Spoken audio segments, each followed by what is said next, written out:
Nadreen, Kashmir की सूरत हाल पे हम थोड़ी सी बात जरूर करेंगे। कश्मीर के बारे में ना मैंने एक ट्वीट पढ़ा, समर अब्बास साहब का, बड़े अच्छे जर्नलिस्ट हैं। समर अब्बास के साथ मैंने टाइम गुजारा भी है, मैं उन्हें जानता हूँ, बहुत शरीफ आदमी है, बड़े अच्छे इंसान हैं। और वो क्योंकि कश्मीर के रहने वाले हैं तो कश्मीर के मामलात को भी वो समझते हैं। लेकिन वो इस्लामाबाद में हैं तो हम ये भी समझते हैं कि इस्लामाबाद में बैठ के पूरा सच आप नहीं बोल सकते, लेकिन आप इशारों के नामों में बात कर सकते हैं। तो वो ये कहते हैं कि एहतजाज में शिद्दत आ रही है, लोग जिद में आ गए और लोग बैठे हुए हैं। दूसरी जानब जो एस्टेब्लिशमेंट है उसके हथकंडे भी यही हैं कि लोगों को थकाया जाए या लोग यहां से गैर मशरूत तौर पे उठ के चले जाएं। लेकिन जैसा कि मैंने पहले आपको बताया था, समर अब्बास ने वही इशारा दिया कि अगर आज लोगों ने एहतजाज खत्म कर दिया तो बड़े पैमाने पर क्रैकडाउन होगा, लोग गिरफ्तार होंगे और ये जो ज्वाइंट अवामी एक्शन कमेटी है इसका कोई नाम लेने वाला बाकी नहीं छोड़ा जाएगा जो पाकिस्तान की एस्टेब्लिशमेंट करेगी। अब उन्हें इस बात का डर है कि अगर हम एहतजाज खत्म करते हैं तो हमारे ऊपर क्रैकडाउन होगा और हमारे मुतालबात तस्लीम नहीं किए जाते। तो यहां बीच का रास्ता क्या निकल सकता है? मौलाना फजलुर रहमान साहब ने कहा जी मैं आ जाता हूं बीच में और मैं रास्ता निकालता हूं बीच में से और मैं सालसी के लिए अपने आप को पेश करता हूं। तो इसको कबूल किया आज़ाद कश्मीर की ज्वाइंट अवामी एक्शन कमेटी ने। उन्होंने कहा ठीक है जी, फजलुर रहमान साहब करवाएं हमारी बातचीत और वो बीच में आ जाएं और सालसी करवाएं। मामला सादा सा है कि हमारे मुतालबात हैं, अवामी मुतालबात हैं, उनको पूरा किया जाए। हमारे ऊपर जो झूठे मुकदमात किए गए हैं और कलअदम करार दिया गया तंजीम को, वो भी ख़त्म किया जाए। लेकिन पाकिस्तान की मिलिट्री एस्टेब्लिशमेंट नहीं चाहती कि इस तंजीम से वाबस्ता लोग इलेक्शन में उतरें। लिहाजा मेरे ख्याल में वो अभी ताखीर करेंगे जब तक कि कागजात नामजदगी जमा करवाने का टाइम नहीं गुजर जाता, उसके बाद ही वो कोई बातचीत करेंगे। ये हम सारे जानते हैं कि एस्टेब्लिशमेंट के हथकंडे क्या होते हैं, लेकिन कश्मीर के लोग अपने हक के लिए खड़े हैं। कश्मीर में हमने अमली तौर पे गुज़िश्ता चंद दिनों में देखा कि रियासत किस तरीके से, रियासती इदारे या मिलिट्री एस्टेब्लिशमेंट कैसे नौजवानों में नफरत फैलाती है, किस तरह से एक तकसीम पैदा करती है और किस तरीके से अच्छे खासे मुहिब्बे वतन लोगों को गद्दार बनाया जाता है मीडिया के प्रोपेगेंडा के जरिए से, मुख्तलिफ तरीकों से लोगों को दीवार से लगाकर। देखिए, जब आप किसी को दीवार के साथ लगाते हैं, उसको मारते हैं मारते हैं मारते हैं, उसके मुंह से कोई ना कोई बात तो निकल ही आती है। बस उसी एक बात को पकड़ के उसको दीवार के साथ लगा दिया जाता है। उसी एक बात को पकड़ के बात का बतंगड़ बना के अच्छे खासे मुहिब्बे वतन लोगों को गद्दार बना दिया जाता है। और ये खेल आज का नहीं है, बहुत पुराना है और पाकिस्तान में बहुत अरसे से खेला जा रहा है। अयूब खान भी खेलता रहा है, ज़िया-उल-हक भी खेलता रहा है, याया खान ने खेला, परवेज मुशर्रफ ने भी खेला, ये जनरल बाजवा ने खेला, अब जनरल आसिम मुनीर के दौर में यही खेल खेला जा रहा है। नया खेल नहीं है, पाकिस्तानी इस खेल से बड़े वाकिफ हैं, पाकिस्तानियों को समझ है। कौमी असम्बली में नादरीन जो अपोजिशन के लोग हैं, महमूद खान अचकजई, बैरिस्टर गोहर, असद कैसर साहब, जुनैद अकबर साहब, इन लोगों की मुलाकात हुई शहबाज शरीफ से, इसाक डार से, ख्वाजा आसिफ से। कुछ तस्वीरें वगैरह आ गई तो सोशल मीडिया पे लोग बहुत गुस्से में हैं। गुस्सा जायज़ भी है। लोगों को लगता है कि जितना भी जुल्म और जबर हुआ पाकिस्तान में उसके बेनिफिशरी ये लोग हैं। जितना पाकिस्तानियों को सताया गया उसके पीछे ये लोग हैं फ़ायदा उठाने वाले। और ये जाली हुकूमत में आकर बैठे, इन्होंने आईनी तरामीम भी कर दी। इमरान खान अगर आज जेल में और बुशरा बीबी के साथ जुल्म हो रहा है तो इस सारे के पीछे भी ये लोग हैं। लोगों को गुस्सा है बहुत ज़्यादा।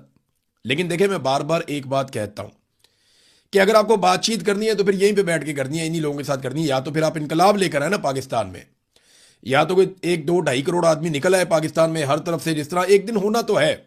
या तो आप वो कर लें और सबको बाहर निकालें और उसके बाद कौम फैसला करे कि मुल्क को चलाना कैसे, या फिर आपको बातचीत करनी पड़ेगी।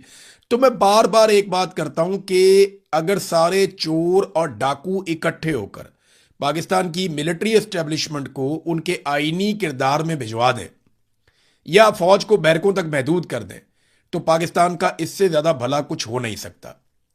आपको शदीद नफरत हो सकती है इन शक्लों से जो आपको नजर आ रही है मिलती हुई, और हो सकता है उन शक्लों को आपसे शदीद नफरत हो जो वहां पे हाथ मिला रही हैं। लेकिन इसके बावजूद अगर ये सारे चोर, डाकू, मफाद परस्त, फ्राडिये, ये सारे अगर मिलकर पाकिस्तान की फौज को उसके सियासी किरदार से अलग कर दें और फौज को बैरकों में वापस भेजने में कामयाब हो जाए और पाकिस्तान का फैसला यूनिफॉर्म वाले बंदों की बजाय सिविलियन अवाम के मुंतखब नुमाइंदे करना शुरू कर दें, तो इससे बड़ी जीत पाकिस्तान की हो नहीं सकती। ये मैं आपको वो बात बता रहा हूं कि बदतरीन के अंदर से आइडियल क्या निकल सकता है। यानी बदतरीन किस्म की चीजों में से एक आइडियल सिचुएशन जो निकल सकती है वो ये हो सकती है कि सारे चोर डाकू इकट्ठे हो जाओ और इकट्ठे होकर फौज को कहोगे सियासत से आपका कोई काम नहीं है। फिर जमहूरियत के अंदर ये खसूसियत है, सियासत के अंदर ये खसूसियत है कि वक्त के साथ साथ एक सिस्टम डेवलप हो जाएगा। बहरहाल ये चीज़ें अभी चलती रहेंगी। शहबाज शरीफ साहब के दस्तखतों की एक अजीबोगरीब कहानी चल रही है। शहबाज शरीफ कहते हैं जी हम कौम की इज्जत बढ़ाने के लिए हमने दिन रात एक किया, मैंने और फील्ड मार्शल ने। वहां अल्लामा इकबाल का गलत मलत शेर भी पढ़ दिया कि हजारों साल नरगिस अपनी बेनूरी पर रोती है, बड़ी मुश्किल से होता है चमन में दीदावर पैदा। ये हर बच्चे को याद है शेर। शहबाज शरीफ को ये भी भूल गया कौमी असेंबली में। बौखलाए हुए बेचारे, उनको सिर्फ फील्ड मार्शल आसिम मुनीर का नाम याद है, उससे पहले वो सैयद जरूर लगाते हैं और फिर उनकी तारीफें करते हैं, चाहे वो अक़वाम मुत्तहिदा में हो, किसी भी प्लेटफॉर्म पे हो, कहीं पे भी हो। उनको पता है कि ये वाला जूता मैंने हर हाल में पॉलिश करना है। वो करते हैं, वो करते हैं और करते रहेंगे जब तक उनकी सियासत है। अब उन्हें यही करना पड़ेगा। लेकिन कौम की बात ना करें बीच में, आप कौम को ना लेकर आए बीच में। अगर कौम का आपको इतना फिक्र होता कि कौम की इज्जत बढ़ रही है, इससे तो कौम की इज्जत तो उसमें थी कि आप उनके मैंडेट का एहतराम कर लेते। जहां कौम के राय का एहतराम नहीं किया गया, जहां कौम का पूरा मैंडेट चोरी कर दिया गया, वहां आप कैसे कह सकते हैं कि कौम की इज्जत के लिए? कौम की इज्जत के लिए नहीं, डोनाल्ड ट्रंप को और अमेरिकन एस्टेब्लिशमेंट को राजी करने के लिए आपने उनकी सहूलतकारी का काम किया, जिसको आप सालसी कह रहे हैं। सादी सी बात है। आप अमेरिका के मिशन के ऊपर थे कि जनाब हमने सालसी करनी है, और फायदा वैसे हुआ सबका। ये देखें, ये बात जो मानने वाली है वो मानने वाली है। पाकिस्तान ने जो रोल प्ले किया, चाहे इनकी नीयत यह थी कि डोनाल्ड ट्रंप को राजी करना है ताकि इमरान खान का खतरा टला रहे, डोनाल्ड ट्रंप को राजी रखना है ताकि पाकिस्तान के अंदर हम जितना भी जुल्म जबर और फसायत करें उसके ऊपर कोई बोल ना सके। तो डोनाल्ड ट्रंप को राजी करने की नीयत से इन्होंने जो काम किया ना, वो काम इन्होंने ठीक किया कि इन्होंने ईरान और अमेरिका के बीच में सालिस का रोल प्ले किया। लेकिन याद रखिएगा, सालिस और भी बहुत सारे हो सकते थे, लेकिन अमेरिकन को शुरू में पाकिस्तानियों की जरूरत थी फेस सेविंग के लिए, और ये इस्तेमाल भी हुए। उसके बाद जिस तरह इनको मक्खन में से बाल की तरह निकाला गया वो आपके सामने। लेकिन कंपनसेट हो जाएंगे आने वाले थोड़े दिनों में, आप देखेंगे ये कंपनसेट हो जाएंगे, इनसे वादा कर लिया गया। नाजरीन, बार बार पाकिस्तान में कहा जाता है, ये वुज़रा कहते हैं कि हमने पासपोर्ट की बहुत इज्जत बढ़ा दी है, पाकिस्तानी पासपोर्ट की बहुत इज्जत हो गई है। पूरी दुनिया में पाकिस्तानी पासपोर्ट देखते ही इमिग्रेशन वाले खड़े हो जाते हैं, खड़े होकर सैल्यूट मारते हैं। उसके बाद पूछते हैं कि क्या आप पाकिस्तान से हैं? उसके बाद ठंडा मंगा लेते हैं, उसके बाद बैठ के बातें करते हैं, पूछते हैं जनाब आप इतने शानदार, इतने अजीम लोग आपने कैसे पैदा किए? बड़ी ऐसी बातें अजीबोगरीब। मैं यहाँ फिरता हूँ, मुझे तो कभी किसी ने नहीं ऐसे कहा। बल्कि ऐसा होता है बाद कि हमारा पासपोर्ट देख के लोग कहते हैं आप वो वाली लाइन में चले जाएं।